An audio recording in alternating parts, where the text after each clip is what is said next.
Senhor esteja convosco. Proclamação do Evangelho de Jesus Cristo segundo João. Naquele tempo houve um casamento em Caná da Galileia. A mãe de Jesus estava presente. Também Jesus e seus discípulos tinham sido convidados para o casamento.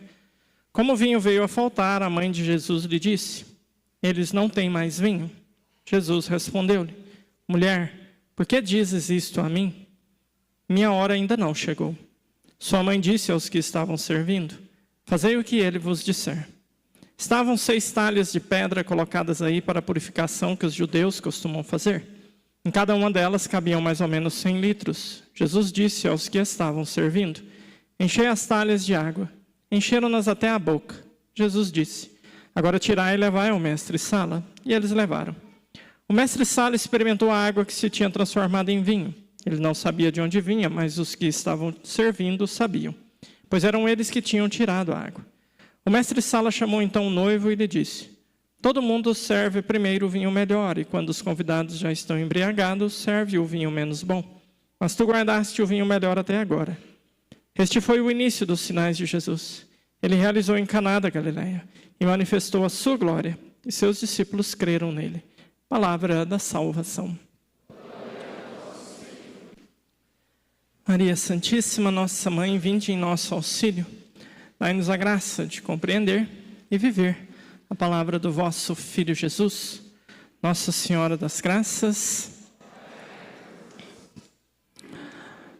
Queridos irmãos e irmãs, durante os domingos, geralmente a gente está meditando no tempo comum um dos 3 evangelhos sinóticos, ou Marcos, ou Mateus, ou Lucas.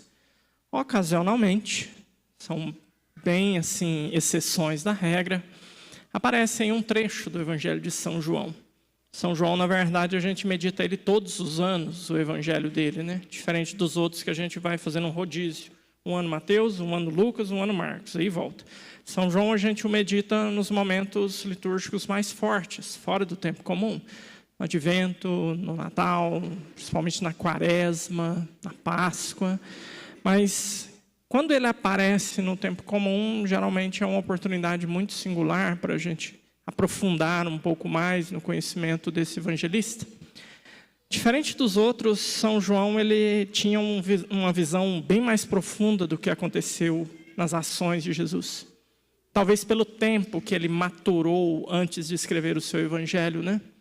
Na tradição, nós acreditamos que o Evangelho de São João foi o último evangelho a ser escrito, e foi escrito já na sua velhice. São João era apenas um adolescente quando ele foi chamado por Jesus. Então foram décadas de maturação de tudo aquilo que ele viu e ouviu de Jesus. Então por isso que São João, por mais que ele narre alguns eventos que os outros evangelistas narraram, é como se ele estivesse narrando uma outra coisa, como se ele estivesse falando uma outra língua, né? Então, a gente tem, por exemplo, a multiplicação dos pães nos 4 evangelhos.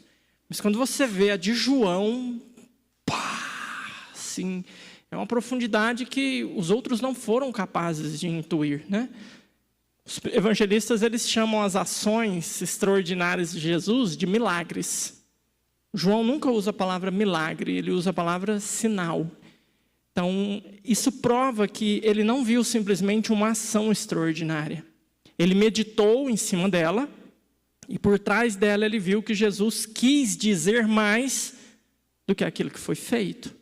Então, essa é a primeira condição quando nós ouvimos o evangelista São João, né? Saber que ali está uma profundidade extraordinária. Segundo, sim, heads up aí, um pré-requisito para entender o evangelho de São João. São João, ele demonstra no seu evangelho e nos seus outros textos, porque a gente sabe que São João é o autor mais renomado aí do Novo Testamento, né? Ele já tem aí o evangelho, 4 cartas e o Apocalipse. Então, são 6 livros de autoria dele. Então, São João é o autor mais apaixonado pelo Gênesis, o primeiro livro da Sagrada Escritura. Na verdade, o evangelho dele é inspirado no Gênesis. E ele conclui o Apocalipse, que também é obra dele, também à luz do Gênesis. Então, o nosso livro do Gênesis na Bíblia, ele começa com a seguinte expressão: No princípio, a terra estava disforme e vazia. Mas essa expressãozinha, bereshit, do hebraico, né? No princípio. São João começa o seu evangelho com a mesma expressão. No princípio, era o verbo. E o verbo estava com Deus, e o verbo era Deus. Então, ali ele está mandando uma mensagem. Ele está falando, aquele Gênesis caducou. Eu tenho um Gênesis muito mais legal agora para vocês entenderem. Então, ele começa fazendo no seu evangelho exatamente aquilo que está no Gênesis. A narrativa do Gênesis narra uma sequência de dias da criação. Está lembrado aí, né? Primeiro dia, criou a luz. No quarto dia, os luzeiros. No sexto dia, o homem. No sétimo dia, descansou. São João, nos seus primeiros capítulos, ele narra uma semana de Jesus. Ele vai narrando o que aconteceu. Um dia, aí depois ele vai no dia seguinte, e ele vai concatenando 6 dias de ação de Jesus. Para mostrar que aquela ação ali daquela primeira semana de Jesus é uma nova criação. Aquela criação do Gênesis caducou. Isso vai até ali no final do seu evangelho. Qual que é a primeira profissão de Deus no Gênesis? Vocês se lembram? Fala que é eletricista, não, pelo amor de Deus. Criou a luz, eletricista. Não. Deus pegou e pôs a mão na massa para fazer alguma coisa no Gênesis. Qual foi a primeira ação de Deus assim que nós olhamos e falamos, nossa, isso aí parece que é nosso. Deus é agricultor no Gênesis. Ele é jardineiro. Então, depois de criar Adão, qual que é a primeira coisa que Deus faz? Ele planta um jardim no Éden, e no Éden ele coloca Adão. Quando Jesus ressuscita no Evangelho de São João, Maria Madalena o encontra pela primeira vez, ela o encontra onde? Num jardim. E ela confunde Jesus com quem? Um jardineiro. Então São João está mandando uma mensagem ali. Falando, cara, ó, aquele Gênesis lá, ó, troncho, caduco. Olha aqui o novo jardim. Olha aqui o novo Adão. Olha aqui o novo jardineiro. Então agora é tudo novo. E assim como o Gênesis, ele se abre com um casamento. Qual é o casamento que dá início no Gênesis? Adão e Eva. O Apocalipse se encerra com um casamento. São João, então, deixa bem claro que as últimas páginas ali também são um casamento. O casamento de Cristo e a igreja. Mas no seu evangelho, São João também chama atenção extraordinariamente para um casamento. E é o que o nosso evangelho de hoje acabou de narrar. Então, não olhe para esse casamento como um mero evento social que Jesus foi. E ali aconteceu um ato extraordinário. É claro que os outros evangelistas também provavelmente tinham notícia desse casamento. Provavelmente tinham notícia desse milagre. Mas escolheram não colocá-lo. Mas São João foi capaz de ver nesse milagre uma mensagem fortíssima de Jesus. E ele deixou bem claro, eu não posso deixar isso passar batido. Então o povo precisa compreender a profundidade desse evento, né? Então agora nós vamos mergulhar no Evangelho já com esses pressupostos. Sabendo que João tem toda essa profundidade. Sabendo que João tem essa paixão assim grande pelo Gênesis. E sabendo que o seu Evangelho é um escrito para dar início a uma nova criação. Como ele mesmo traz depois na boca de Jesus no Apocalipse. Eis que faço novas todas as coisas. Então, ali naquele casamento em Caná da Galileia, nós vemos acontecer uma coisa que parece muito estranha, muito, vamos dizer, até bizarra. O casamento naquela época, diferente do casamento de hoje, ele era uma festa assim, que envolvia as pessoas numa extensão de tempo um pouco maior do que a de hoje, né? Hoje, casa aí, vai um lugar aí, aluga uma chácara, e acabou que fica lá comendo e bebendo, dançando, forró lá até 3 horas da manhã, depois vai para casa e sofre com a dor de cabeça medonha. Então, naquela época, o casamento durava uma semana de festa. Então, o negócio era um pouquinho mais comprido. E aí o Evangelho diz que eles estavam no casamento, o casamento estava acontecendo e o vinho acabou. O vinho acaba e todos os que estão envolvidos na festa não percebem que está faltando alguma coisa tão importante. Então, tem alguma coisa errada. Não é natural isso acontecer.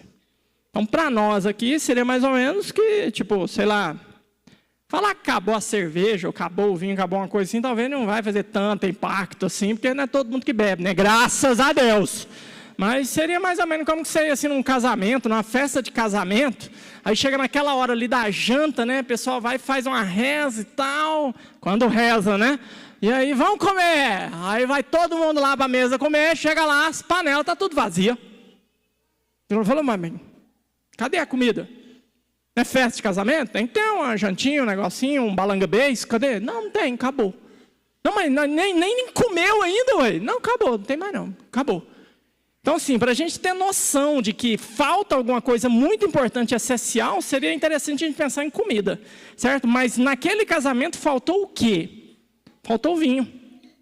O noivo não percebeu, os serventes não perceberam, o dono lá, o cara lá que gerenciava a festa, o mestre-sala, não percebeu. Ninguém percebeu. Então, Jesus foi num casamento. Jesus fez um milagre num casamento. Jesus transformou água em vinho num casamento. Mas quando São João viu esse evento, ele conseguiu ver muito além. O que São João enxergou ali? São João enxergou naquela festa, naqueles participantes daquela festa, eu e você. Ali São João foi capaz de enxergar cada um de nós, que estávamos vivendo numa situação absurda, ridícula, troncha, onde estava faltando aquilo que era mais importante para nós. E ninguém se deu conta, e ninguém percebeu. Que situação é essa? Que casamento é esse? Esse casamento é a minha e a sua vida. É a vida de todos os seres humanos da face da terra. Estamos vivendo uma vida, essa vida que foi predestinada para ser um casamento, uma relação de amor entre Deus e cada um de nós. E estávamos vivendo essa vida e o que era mais importante estava faltando. O quê? Deus. E nós não sentíamos falta. E nós não nos dávamos conta de que o mais importante não estava presente, que na verdade era uma grande ausência. Então São João vê naquele vinho a presença de Deus, a ação de Deus. E vê então pessoas lá naquela festa, brincando, conversando e tudo e tal. São João olha para aquilo e fala, cara, olha, igualzinho nós, igualzinho a nossa vida. A gente está nesse mundo, a gente vive, a gente trabalha, a gente brinca, a gente paga conta, a gente faz conta, pagar conta, viu? A gente faz as coisas e tudo e tal, e parece que está tudo bem. E parece que está todo mundo feliz, e parece que está ótimo. Mas o mais importante não está presente, e ninguém se dá conta. Quem se deu conta no casamento? É interessante como que São João, já que ele recebeu Nossa Senhora como herança de Jesus, né? Já que ele foi ali o apóstolo que acolheu Maria na sua casa, São João no seu evangelho ele tem um carinho por Nossa Senhora que nem São Lucas conseguiu ter, narrando tantos textos envolvendo Maria Santíssima, né? Se você pega o evangelho de hoje, você vai perceber que São João escreve de um jeito que parece que Nossa Senhora é mais importante nele do que Jesus e os apóstolos. Como é que começa o evangelho? Falando que quem foi convidado para esse casamento num primeiro momento? Quem que estava nesse casamento? A mãe de Jesus. E depois joga Jesus e os apóstolos como um adendo. Estava lá Jesus e os apóstolos também convidados. Tipo assim, depois, ele chama a atenção para ela primeiro. Por quê? Porque era necessário alguém que foi gerada, que foi concebida de forma imaculada. Por isso que, gente, dá tanta dó desse povo que hoje fica aí brigando, falando, não, Nossa Senhora tem pecado, é uma mulher igual a todo mundo, sei o que lá, a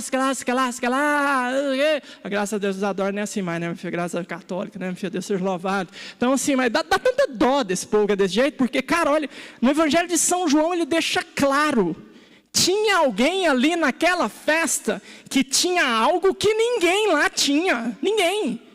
Todos ali estavam vazios da graça de Deus. Mas aquela mulher, aquela era imaculada. Aquela era cheia da graça de Deus. E por ter uma presença que no coração de todos era ausência, ela é capaz de olhar e sentir dor. Ela é capaz de olhar e se compadecer. Ela olha para aquelas pessoas que estavam naquela festa e fala, gente, está todo mundo troncho. Está todo mundo quebrado. Está todo mundo faltando aquilo que é mais importante no coração deles. E aqui está quem é capaz de preencher o vazio no coração deles. Aqui está quem veio para resolver essa confusão. Então Nossa Senhora, ali naquele casamento, é aquela imaculada que é portadora da graça. Os outros no casamento somos todos nós que nascemos e somos gerados no pecado e nascemos não com algo sobrando, né, o nosso pecado original, mas com algo faltando. E hoje tem um rapazinho aqui, né, João Eduardo, que hoje vai ser batizado. Nossa, João, você não está entendendo tanto que eu tinha vontade de jogar água na sua cabeça, meu filho. Eu vou jogar água com tanta força na sua cabeça que vai dar um tsunami aqui dentro dessa igreja hoje. Então esse menino hoje vai ser batizado. Então hoje a ausência no coração dele vai ser preenchida. Hoje o vazio no coração dele, desde a sua concepção, vai ser preenchido. Por isso que Nossa Senhora ali naquele momento, ela olha para aquele povo e olha com dor. Porque ela sabe que eles não deveriam estar assim. Ela sabe que o seu filho veio para resolver esse drama. Por isso que ela fala com ele, antes de falar com eles. Então a fala com ele é, eles não têm mais vinho. A frase poderia ser muito tranquila se fosse dita assim, eles nunca tiveram vinho. Eles não fazem ideia do que é o que você tem para dar para eles. Eles não fazem ideia do que você vai colocar no coração deles. Não, mas ainda não chegou a minha hora. A hora de Jesus no Evangelho de São João é cruz, tá? Aquilo ali é a hora de Jesus. E ele vai deixar isso bem claro no capítulo 11. A minha hora chegou, hora de ir para a cruz. E ele diz, olha mãe, não está na hora ainda. Mas é como que se ela, não filho, vamos acelerar. Acelerar porque, olha aqui o jeito que os meninos estão. Está tudo lascado, tudo troncho, vamos acelerar esse negócio. E aí qual é a fala para os outros vazios? Qual é a fala para mim, para você, que nós ouvimos de Nossa Senhora? Presta atenção. Fazei tudo o que Ele vos disser. Gente, como é que nós podemos olhar para Maria e não ver nela alguém assim que realmente nos ama e nos quer bem? Que nem sequer quer a atenção para si, mas para Ele. Porque em momento nenhum puxou-nos para ela, mas apontou-nos para Ele. Então, fazei tudo o que Ele vos disser. Então o milagre que Jesus realiza, ele realiza com instrumentos muito específicos. Jesus pegou as vasilhas, eram uns galão d'água que tinha lá de cerâmica, que cabia mais ou menos 100 litros d'água, né? O nome técnico é talhas. Então aquelas talhas, elas eram utilizadas para a purificação dos judeus. A purificação são ritos humanos para manifestar um arrependimento e lavando-se, se purificar dos seus pecados. Mas a Sagrada Escritura deixa bem claro que não existe banho humano que lava a nódoa do pecado. Não existe sangue derramado de animal que perdoa os nossos pecados. Existe um outro sangue, o sangue do próprio Cristo. Existe uma outra água, a água do batismo. Então Cristo pega aquele instrumento humano e o transforma, de forma que Ele possa nos transformar. A água que nós usamos no nosso batismo é a água normal do nosso dia a dia, que não muda nada na vida de ninguém, a não ser matar uma sede quando você estiver aí precisando de uma aguinha, mas espiritualmente não muda nada. Mas a partir do momento que aquela água é abençoada, e ela é derramada na cabeça de uma pessoa, com a forma, eu te batizo em nome do Pai, do Filho e do Espírito Santo, então já não é mais água só, mas é uma água sacramental que vai transformar a vida dessa pessoa. Por isso hoje, olhando para esse evangelho, nós precisamos olhar para todo esse drama humano que ali já foi apresentado. Tudo aquilo que nos faltava, que já estava em Nossa Senhora. Tudo aquilo que ela pede para que seja dado a nós. E tudo aquilo que foi disponibilizado para nós, mas que nós não vamos ter, a não ser que nós sigamos esta sua orientação. Fazei tudo o que Ele vos disser. Por isso hoje, amados irmãos e irmãs, é dia, ouvindo esse evangelho, de dar graças a Deus. Dar graças a Deus por Deus ter querido servir-se de coisas humanas para nos aproximar dEle, para nos dar a salvação. Dar graças a Ele por ter deixado alguém, uma mãe tão especial, tão fantástica, que é capaz de olhar para nós e ver em nós o que falta, antes de nós percebermos, antes de nós nos darmos conta da ausência em nós, ela olhou e viu. Então ela olha para mim e para você e ela já pega no ar. O que falta? O que falta? E mesmo que nós demoremos, a gente meio lento, meio lerdo, demora a pegar ali o que nos falta, já tem aquele eco da sua palavra nos nossos ouvidos, né? Faça tudo o que ele te disser. Mas o que ele disse, mãe? O que ele falou? Vai ler o Evangelho de São Mateus, aí depois você lê o Evangelho de São Marcos, aí depois você lê o Evangelho de São Lucas, aí depois você lê o Evangelho de São João, aí depois, qual que você lê? São Mateus, e depois São Marcos, aí depois São Lucas, depois São João, aí depois São Mateus, aí depois... Padre, mas não acaba não? Claro que acaba, porque você morreu aí. Porque você morrer, acabou, aí tranquilo. Aí provavelmente você vai ter ouvido tudo o que ele te disse, tudo o que ele te mandou fazer, e tudo que você precisa saber para você seguir nesse caminho de transformação, onde a sua vida deixa de ser uma vida embasada numa transformação humana que não pode nos mudar de pecadores para santos, mas uma vida onde a água foi transformada em vinho. E nós podemos verdadeiramente ser aquilo que Deus sonhou que fôssemos, porque foi Ele que deu a vida para que o fôssemos, e foi a pedido dela também. Ali São João já deixa uma mensagem bem clara. Jesus poderia ter vindo sem Nossa Senhora? Sim. Mas na história não tem si, tem fatos. E o fato é este: Ele veio através dela. Então não tem mais o que se discutir. Para Ele chegar até nós, Ele quis precisar dela. Para nós chegarmos até Ele, é necessário que a gente tenha a mesma boa vontade de seguir o caminho que Ele deixou para nós, que é ela. Então façamos desse dia um dia em que nós voltamos o nosso coração com um pouquinho mais de generosidade para nossa Mãe Maria Santíssima.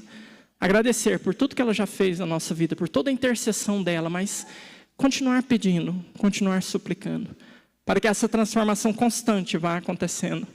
E a nossa vida, então, verdadeiramente possa ser como esse casamento, renovado com um novo vinho, renovado com a presença desse Espírito Santo novo, que faz com que realmente nós possamos ser aquilo pelo qual Deus deu a vida para que fôssemos. Louvado seja o nosso Senhor Jesus Cristo.